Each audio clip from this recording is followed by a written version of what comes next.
Ya, Anda kembali menyaksikan Apa Kabar Indonesia Pagi. Kami ajak Anda untuk melanjutkan perbincangan kita bersama dengan narasumber-narasumber saya. Kalau tadi ke Mas Rizal, saya mau ke Mas Budi terlebih dahulu. Mas Rizal, izin. Mas Budi, ini di layar kaca TV One saat ini juga kami sedang menayangkan slide ataupun analisis yang dibuat oleh Drone Emprit. Isinya salah satunya adalah percakapan-percakapan dari netizen atau masyarakat Indonesia. Dan kami juga harus memblur percakapan tersebut karena kekecewaan masyarakat Indonesia nampaknya luar biasa ya usai menyaksikan laga semifinal kemarin. Mas Budi, tanggapan Anda seperti apa? Kekecewaan yang ditampilkan masyarakat Indonesia sampai seperti ini loh, Mas. Oke, benar. Jadi kalau menurut catatan saya pribadi, kekecewaan supporter bola Indonesia atau bahkan netizen Indonesia itu dalam penyelenggaraan turnamen Piala Asia U23 ini bukan yang pertama. Oke. Ini adalah yang kedua setelah pertandingan perdana kemarin melawan Qatar. Terindikasi bahwa wasit memang lebih condong memenangkan Qatar, di mana saya menyebutkan bahwa wasit itu adalah pemain Qatar ke-12. Nah, hari ini fenomenanya sudah di-reset oleh Drone Emprit. Pada pertandingan kemarin 29 April semifinal melawan Uzbekistan, dua wasit tengah dan juga wasit VAR itu memang publik melihatnya terindikasi memang tidak menguntungkan Indonesia. Sehingga beberapa prasangka yang muncul beberapa hari sebelumnya bahwa wasit ini tidak akan berpihak atau berperilaku sportif atau adil, ini meluap di sosial media yang sudah dibuktikan melalui hasil risetnya Drone Emprit. Nah, fenomena ini kan bukan hanya terjadi di sepak bola aja. Fenomena pembelahan netizen, keangkara murkaan netizen ini sudah diakui dunia kalau netizen Indonesia itu ya memang paling galak di dunia maya.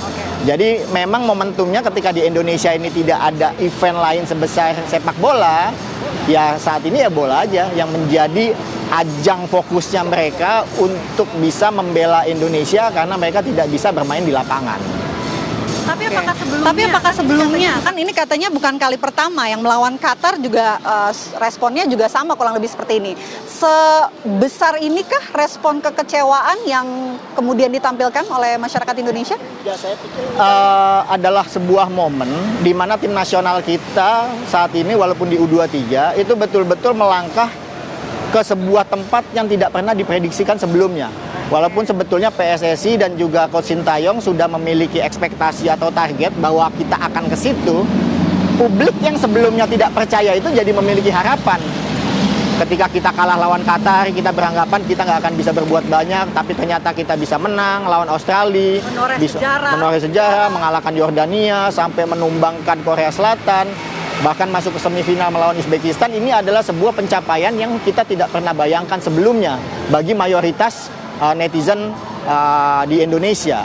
Sehingga dalam posisi kayak gitu, ketika mereka memiliki harapan lalu harapan itu direnggut dengan hal-hal yang tidak sportif, ya otomatis mereka membutuhkan sebuah sarana untuk melampiaskan kekecewaan dan emosinya mereka. Dan itu adalah di mana? Ruang publik yang bernama sosial media. Dan dilampiaskannya itu justru bukan ke timnas tapi ke wasit begitu. Yang disampaikan oleh Mas Nova bahwa mereka tidak menghujat timnas ya Mas ya, justru mensupport bahwa yang dilakukan oleh tim nasional ini ya sudah optimal, sudah oke. Tapi yang menjadi isu di netizen itu kan adalah ketidakcakapan wasit dalam memimpin. Sehingga di situ kan ada disinformasi apakah keputusan wasit itu apakah memang sesuai dengan regulasi atau tidak. Disinilah mungkin yang menjadi perdebatan arahnya netizen itu, wah pokoknya kita salahin wasitnya. Oke. Mas Rizal, ini kan sentimen yang muncul ini kan kalau di media sosial mayoritas adalah sentimen negatif. Tapi masa sih nggak ada sentimen positif usai laga semifinal kemarin? Banyak sentimen positifnya ya.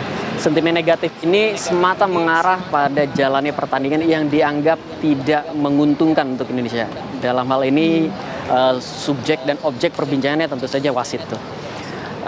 Tetapi sentimen positif itu juga sangat tinggi baik dari awal sampai akhir perbincangan. Apa isinya perbincangan positif ini? Isinya adalah pertama dukungan kepada timnas. apresiasi terhadap apa yang sudah mereka lakukan dari awal sampai sudah sejauh ini. Itu diapresiasi betul. Sehingga ketika tidak lolos di sini, mereka tetap oke, kamu sudah berjuang dengan sangat baik, tetap semangat. Kira-kira seperti itu. Lalu juga dukungan-dukungan lainnya ya. Kata sportivitas itu adalah kata yang paling banyak muncul kelima dalam selama perbincangan itu. Yang pertama kalau yang pertama itu adalah tentu saja U23 dan FC-nya. Lalu yang kedua adalah wasitnya. Yang kedua itu wasit. Jadi yang ketiga cheatingnya kayak gitu. Yang kelima itu adalah sportivitas. Tetap sportif, kita terima kekalahan ini agar ke depan bisa lebih baik. Kira-kira kayak gitu. Lalu juga beberapa yang positif adalah kepada PSSI generasi saat ini dan kepada timnas saat ini. Jadi tentu saja pada PSSI banyak sekali kritik ya, banyak sekali kritikan dan saran-saran perbaikan yang harus dilakukan ke depan. Timnas juga, terutama karena netizen ngelihat saat ini kebanyakan pemainnya katakan cabutan gitu, bukan dari Indonesia asli. Ini kebanyakan cabutan. Itu jadi PR buat timnas Indonesia, buat PR juga dari PSSI. Kalau di media sosial, di bola terutama Mbak, tiba-tiba semua orang kan menjadi pengamat ya. Tiba-tiba semua orang menjadi pengamat. Dan itu adalah, saya kira meski dalam beberapa sudut, itu adalah hal yang sangat baik. Karena perbaikan-perbaikan, kritik-kritik yang mereka sampaikan, juga toh saya kira ini masih masuk akal, masih sangat rasional. Perbaikan untuk PSIS dan timnas itu. Saya kira itu ya yang paling banyak perbincangan positifnya. Jadi netizen kita tidak melupakan apa yang sudah dilakukan oleh timnas kita. Diapresiasi betul, tidak ada negatif pada mereka kecuali perbaikan-perbaikan saja. Mas Rizal, ini juga kalau saya baca di media online banyak juga hoax-hoax yang muncul ya. Salah satunya setelah mungkin banyak muncul kontroversi dari wasit, ada hoax yang muncul kalau pertandingan ini akan diulang melawan Uzbekistan. Itu banyak sekali sebenarnya hoax ya.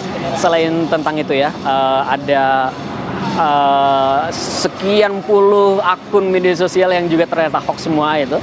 Lalu juga itu betul ada harapan agar ini sebaiknya diulang deh, karena kita lihat memang ini tidak. Tapi kita balik lagi, sportif dong. Sudah diputuskan di lapangan hijau ya, terima apapun hasilnya. Nggak mungkin di MK. Nggak mungkin di MK. Mas Budi gimana nih yang lebih paham lah soal aturan mainnya? Ya, memang dalam sebuah bola setelah selesai 90 menit pertandingan memang dimungkinkan bagi tim yang bertanding untuk melakukan protes, Vena. Bisa ke langsung AFC atau komisi disiplin AFC yang memang sebagai penyelenggara event Piala Asia U23 ini. Dan PSSI kan memang sudah menyampaikan protes. Yang waktu pertama kita melawan Qatar itu PSSI melakukan protes. Bahkan saya mendorong lebih jauh, jangan cuma sekedar protes PSSI, tapi harus lebih jauh tuntutannya apa. Kalau cuma sekedar protes tapi tidak melakukan tuntutan, ya nanti hanya akan sekedar menjadi formalitas. Misalnya apa yang dituntut? Ya wasit ini jangan memimpin lagi kalau Indonesia main, baik di level tim nasional maupun di level klub Indonesia yang berpartisipasi di Piala level Asia. Nah, kalau untuk yang kejadian Uzbekistan ini sepertinya PSSI tidak melakukan langkah protes. Mungkin dilakukan secara tertulis tapi tidak via verbal yang seperti sebelumnya dilakukan. Sepertinya PSSI akan fokus untuk menghadapi tanggal 2 Mei nanti melawan melawan Irak di perebutan tempat ketiga. Oke, tapi memungkinkan nggak sih Mas untuk kemudian protes ini ditanggapi lah?